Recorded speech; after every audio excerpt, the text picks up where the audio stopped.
ओम शांति। आज हम सुनेंगे 21/4/2025 की प्रातः मूल्य क्लास। मूल्य का सार है, मीठे बच्चे बाबा आया है तुम्हें करंट देने। तुम देही अभिमानी होंगे, बुद्धियोग एक शिव बाबा से होगा तो करंट मिलती रहेगी। प्रश्न है, सबसे बड़ा आसुरी स्वभाव कौन सा है जो तुम बच्चों में नहीं होना चाहिए? उत्तर है अशांति फैलाना। यह है सबसे बड़ा आसुरी स्वभाव। अशांति फैलाने वाले से मनुष्य तंग हो जाते हैं। वह जहाँ जाएंगे वह अशांति फैला देंगे। इसीलिए भगवान से सभी शांति का वर मांगते हैं। वर माना वरदान। गीत है, यह कहानी है दिए और तूफान की। ओम शांति। मीठे मीठे सिकिलदे बच्चों ने गीत की लाइन सुनी। गीत तो यह भक्ति मार्ग का है, फिर उनको ज्ञान में ट्रांसफर कर देते हैं और कोई ट्रांसफर कर ना सके। तुम्हारे में भी नंबरवार पुरुषार्थ अनुसार जान सकते हैं दीवा क्या है, तूफान क्या है। बच्चे जानते हैं आत्मा की ज्योत उजाई हुई है। अब बाबा आए हैं ज्योत जगाने के लिए। कोई मरते हैं तो भी दिया जगाते हैं, दिया जलाते हैं ना। कोई मर जाता है तो उसकी बड़ी खबरदारी रखते हैं कि कहा दिया बुझ ना जाए। समझते दिया अगर बुझ गया तो आत्मा को अंधियारे से जाना पड़ेगा, इसीलिए दीवा जलाते हैं। अब सतयुग में तो यह बातें होती नहीं, वहाँ तो सोजरे में होंगे। भूख आदि की बात ही नहीं, वहाँ तो बड़े माल मिलते हैं। यहाँ है घोर अंधियारा, छीछी दुनिया है ना। सब आत्माओं की ज्योत उजाई हुई है। सबसे जास्ती ज्योत तुम्हारी उजाई हुई है। खास तुम्हारे लिए ही बाबा आते हैं। तुम्हारी ज्योत उजा गई है, अब करंट कहाँ से मिले? बच्चे जानते हैं करंट तो बाप से ही मिलेगी। करंट जोर होती है तो बल्ब में रोशनी तेज हो जाती है। तो अभी तुम करंट ले रहे हो बड़ी मशीन से। बड़ी मशीन कौन है? शिव बाबा। शिव बाबा से हम करंट ले रहे हैं, शक्तियाँ ले रहे हैं। देखो, बॉम्बे जैसे शहर में कितने ढेर आदमी रहते, कितनी जास्ती करंट चाहिए। जरूर इतनी बड़ी मशीन होगी। यह है बेहद की बात है। सारी दुनिया की आत्माओं की ज्योत बुझी हुई है, उनको करंट देना है। मूल बात बाबा समझाते हैं, बुद्धि योग बाबा से लगाओ, देही अभिमानी बनो। कितना बड़ा बाप है। सारी दुनिया के पतित मनुष्य को पावन करने वाला सुप्रीम बाप आया है सबकी ज्योत जगाने। सारी दुनिया के मनुष्य मात्र की ज्योत जगाते हैं। बाप कौन है? कौन है बाप? शिव बाबा। कैसे ज्योत जगाते हैं यह तो कोई नहीं जानते। उनको ज्योति स्वरूप भी कहते हैं, फिर सर्वव्यापी भी कह देते हैं। ज्योति स्वरूप को बुलाते हैं क्योंकि ज्योति बुझ गई है। साक्षात्कार भी होता है अखंड ज्योति का। दिखलाते अर्जुन ने कहा, मैं तेज सहन नहीं कर सकता, बहुत करंट है। तो अब इन बातों को तुम बच्चे अभी समझते हो। सबको समझाना भी यह है कि तुम आत्मा हो। आत्मा ही ऊपर से यहाँ आती है।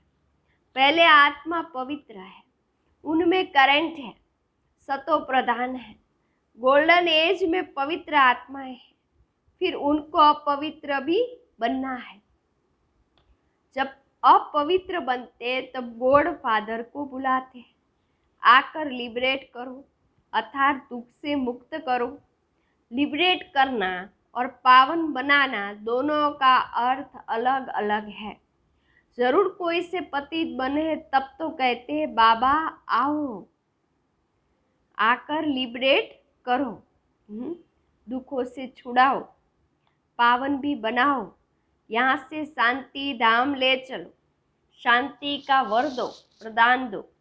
अब बाबा ने समझाया है, यहाँ शांति में तो रह नहीं सकते, शांति तो है ही शांति धाम में।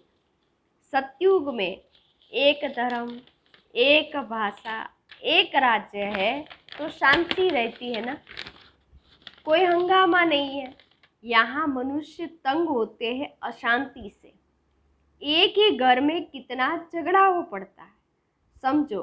स्त्री पुरुष का झगड़ा है तो माँ बाप, बच्चे, भाई बहन आदि सब तंग हो जाते हैं। घर में एक पति पत्नी झगड़ा करते तो माँ बाप, भाई बहन सब तंग हो जाते हैं। अशांति वाला मनुष्य जहाँ जाएगा वहाँ अशांति ही फैलाएगा, क्योंकि आसुरी स्वभाव है ना। अभी तुम जानते हो सतयुग है सुख धाम, वहाँ सुख और शांति दोनों है, और वहाँ परम धाम में तो सिर्फ शांति है। उनको कहा जाता है परम धाम को sweet silent home, sweet silence home. मुक्ति धाम वालों को सिर्फ इतना ही समझाना होता है, तुमको मुक्ति चाहिए ना तो बाबा को याद करो। मुक्ति के बाद होती है जीवन मुक्ति। जीवन मुक्ति जरूर होती है, पहले जीवन मुक्त तो होते हैं, फिर जीवन बंध में आते हैं। सतयुग त्रेता में जीवन मुक्त है और द्वापर कलयुग में जीवन बंधन में है।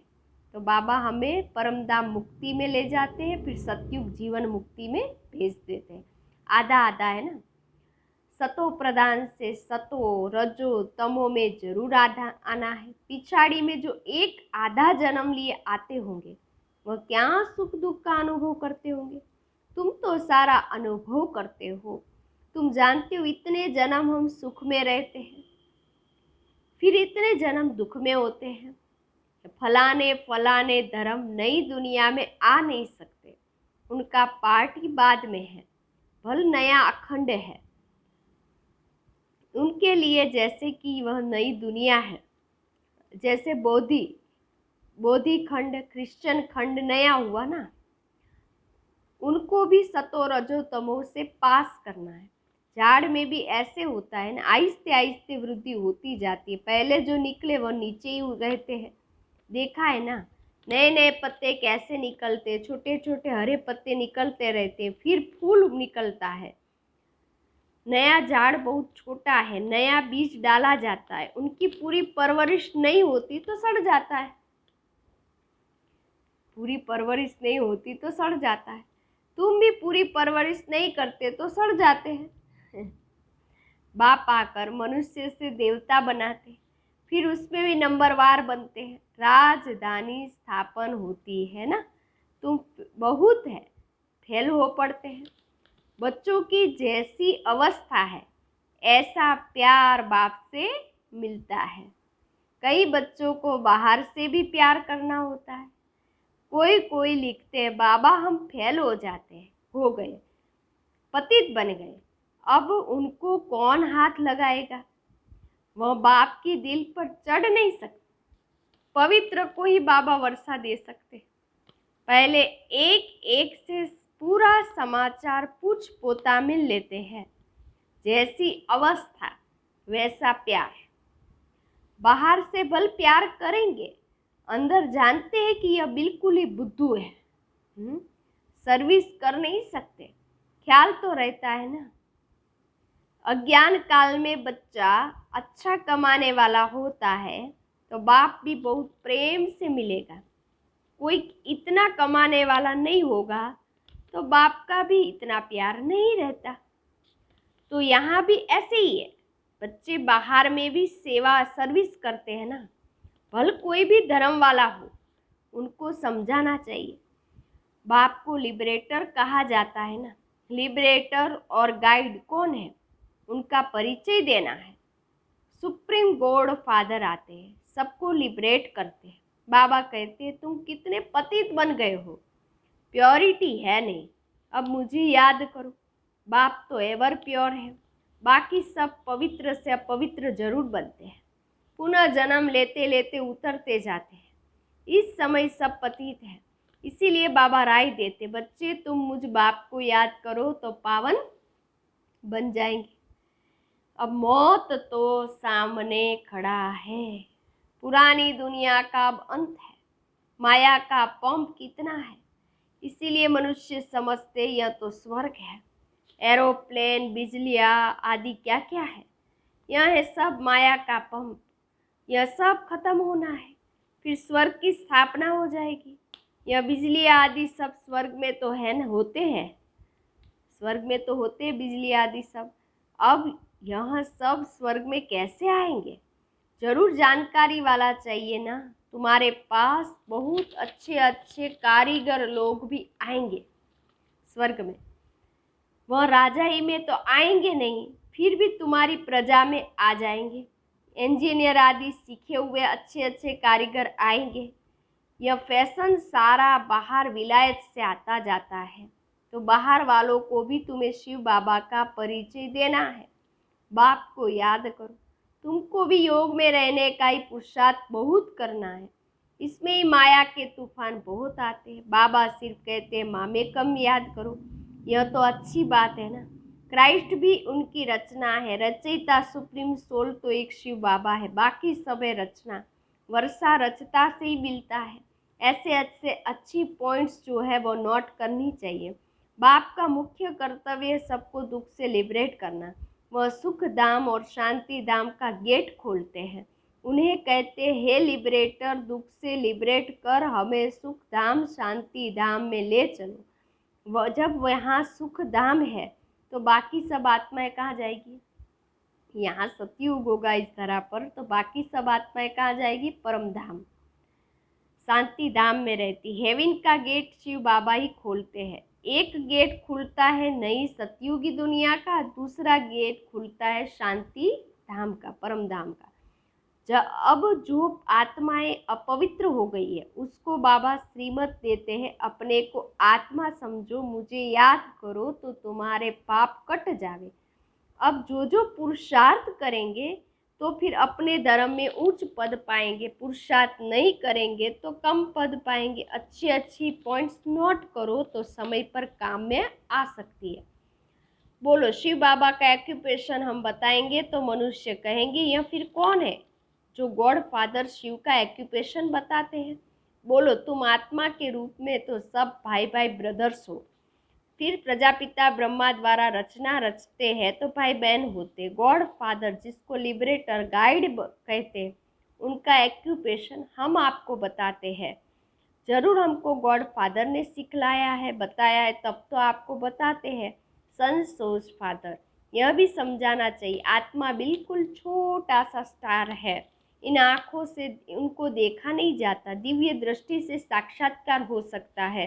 बिंदी है, देखने से फायदा थोड़ी हो सकता है। बाप भी ऐसे ही बिंदी है, उनको सुप्रीम सोल कहते हैं। सोल एक जैसा ही है, परंतु वह ऊंचे से ऊंचा शिव बाबा सुप्रीम है, नॉलेजफुल है, ब्लिसफुल है, लिबरेटर है, गाइड है। उनकी महिमा करनी पड़े। जरूर शिव बाबा आएंगे तब तो हमको साथ ले जाएंगे ना, आकर हमको ज्ञान देंगे। बाबा ही बतलाते हैं, आत्मा इतनी छोटी है, मैं भी इतना ही हूँ, नॉलेज भी जरूर कोई शरीर में प्रवेश करके ही दूंगा ना। आत्मा के बाजू में, ब्रह्मा बाबा की आत्मा के बाजू में आकर बैठूंगा, ये शिव बाबा कहते हैं। मेरे में पावर है, आर्गन्स मिल गए तो मैं धनी हो गया। ब्रह्मा बाबा का शरीर मिल गया तो मैं धनी हो गया, शिव बाबा कहते हैं। इन आर्गन्स द्वारा बैठ समझाता हूँ। इनको एडम भी कहा जाता है। एडम है पहला पहला आदमी, ब्रह्मा बाबा। मनुष्यों का सिजरा है ना, यह माता पिता भी बनते हैं, इनसे फिर रचना होती है पुराना, परंतु एडप्ट किया है ब्रह्मा बाबा का शरीर। नहीं तो ब्रह्मा कहाँ से आया? ब्रह्मा के बाप का नाम क्या क्या है बताओ? ब्रह्मा बाबा के बाप का नाम शिव बाबा है। ब्रह्मा विष्णु शंकर का रचयिता ही वह है, तो ब्रह्मा विष्णु शंकर किसकी रचना होगी? रचयिता तो एक ही शिव बाबा है। शिव बाबा ने तो इनको एडप्ट किया है, ब्रह्मा बाबा को। यह इतने छोटे बच्चे बैठ सुनाए ना तो कहेंगे यह तो बहुत बड़ी ज्ञान है, यह बहुत बड़ा ज्ञान है, बहुत बड़ी नॉलेज है। जिन बच्चों को अच्छी धारणा होती है उन्हें बहुत खुशी रहेगी, कभी उबासी नहीं आएगी। कोई समझने वाला नहीं होगा तो उबासी देता रहेगा। यहाँ तो तुमको कभी उबासी नहीं आनी चाहिए। कमाई के समय कभी उबासी नहीं आती है। ग्राहक नहीं होंगे, धंधा ठंडा होगा तो उबासी आती रहेगी। कमाएंगे नहीं, ग्राहक नहीं होंगे तो उबासी आएगी। यहाँ भी धारणा नहीं होती है। कोई तो बिल्कुल समझते ही नहीं, क्योंकि वे अभिमान है। बाबा कहते हैं देही अभिमानी हो बैठ नहीं सकेंगे। कोई न कोई देही अभिमानी हो बैठ नहीं सकेंगे। कोई न कोई बाहर की बातें याद आ जाएगी। पॉइंट्स आदि भी नोट नहीं कर सकेंगे। सुरुड़ बुद्धि झट नोट करेंगे। यह पॉइंट्स बहुत अच्छी है। स्टूडेंट की चलन भी टीचर को देखने में तो आती है ना। सेंसिबल टीचर की नज़र सब तरफ फिरती रहती है। तब तो सर्टिफिकेट देते हैं पढ़ाई का, बाबा कहते हैं। तभी तो सर्टिफिकेट देते पढ़ाई, मैनर्स का सर्टिफिकेट निकालते हैं ना। कितना अपसेंट रहा वह भी निकालते हैं। यहाँ तो वेल प्रेजेंट होते परंतु समझते कुछ नहीं, धारणा होती नहीं। तो बाबा कहते हैं धारणा होती नहीं है। कोई कहते हैं बुद्धि डल है, धारणा नहीं होती। बाबा क्या करेंगे? यह तुम्हारे कर्मों का हिसाब किताब है। बाप तो तदबीर एक ही कराते हैं। तुम्हारी तकदीर में नहीं है तो क्या करेंगे? स्कूल में भी कोई पास है, कोई फेल होते। यह है बेहद की पढ़ाई, जो बेहद का शिव बाबा पढ़ाते। और धर्म वाले गीता की बात नहीं समझेंगे। नेशन देख समझाना पड़ता है। पहले पहले ऊंच से ऊंच बाप का परिचय देना पड़ता है। ये वह कैसे लिबरेटर गाइड है शिव बाबा। हेवन में यह विकार होते ही नहीं। स्वर्ग में इस समय उनको कहा जाता है इस समय के राज्य को कहा जाता है शैतानी राज्य। पुरानी दुनिया है ना, इनको गोल्डन एज नहीं कहेंगे। नई दुनिया थी सतयुगी दुनिया, अब पुरानी हो गई कलयुग। बच्चों में जिसको सर्विस का शौक है तो पॉइंट नोट करना चाहिए। अच्छा, मीठे मीठे सिकी लदे बच्चों प्रति माता पिता बाप दादा का याद प्यार और गुड मॉर्निंग। रूहानी बाप की रूहानी बच्चों को नमस्ते। हम रूहानी बच्चों की रूहानी बाप दादा को याद प्यार गुड मॉर्निंग, नमस्ते नमस्ते नमस्ते। सदा रहो हंसते। मैं कौन? आत्मा। मेरा कौन? शिव बाबा। कहाँ जाना? परमधाम। बाबा थैंक यू। बाबा शुक्रिया। मेरा बाबा, मीठा बाबा, प्यारा बाबा, लाडला बाबा, वाह बाबा, धन्यवाद बाबा। धारणा के लिए मुख्य सार, पहली पॉइंट, पढ़ाई में बहुत बहुत कमाई है, इसीलिए कमाई खुशी खुशी से करनी है। पढ़ते समय कभी उबासी न आए, बुद्धि योग इधर उधर न भटके। पॉइंट्स नोट कर धारणा करते रहो। पवित्र बन शिव बाबा के दिल का प्यार पाने का अधिकारी बनना है। सेवा में होशियार बनना है। अच्छी कमाई करनी और करानी है। वरदान है, मरजीवा जन्म की स्मृति से सर्व कर्म बंधनों को समाप्त करने वाले कर्म योगी भव। यह मरजीवा दिव्य जन्म कर्म बंधनी जन्म नहीं है, यह कर्म योगी जन्म है। इस अलौकिक दिव्य जन्म में ब्राह्मण आत्मा स्वतंत्र है, न कि परतंत्र। यह देह, यह शरीर लोन में मिली हुई है। ये शरीर, ये देह लोन में मिली हुई है सारे विश्व की सेवा के लिए। पुराने शरीरों में बाप शक्ति भरकर चला रहा है। जिम्मेवारी शिव बाबा की है, न कि आपकी। बाप ने डायरेक्शन दिया है कि कर्म करो, आप स्वतंत्र हो। चलाने वाला चला रहा है। इसी विशेष धारणा से कर्म बंधनों को समाप्त कर कर्म योगी बनो। स्लोगन, समय की समीपता का फाउंडेशन है बेहद की वैराग्य वृत्ति। बेहद की वैराग्य वृत्ति। अव्यक्त इशारे, कंबाइंड रूप की स्मृति से सदा विजयी बनो। जितना जितना याद में रहेंगे उतना अनुभव करेंगे कि मैं अकेला नहीं हूँ, लेकिन बाप दादा सदा साथ है। कोई भी समस्या सामने आए तो यही स्मृति रहे कि मैं कंबाइंड हूँ, तो घबराएंगे नहीं। कंबाइंड रूप की स्मृति से कोई भी मुश्किल कार्य सहज हो जाएगा। अपने सब बोझ बाप के ऊपर रख स्वयं हल्के हो जाओ तो सदा अपने को खुश नसीब अनुभव करेंगे और फरिश्ते के समान नाचते रहेंगे। ओम शांति।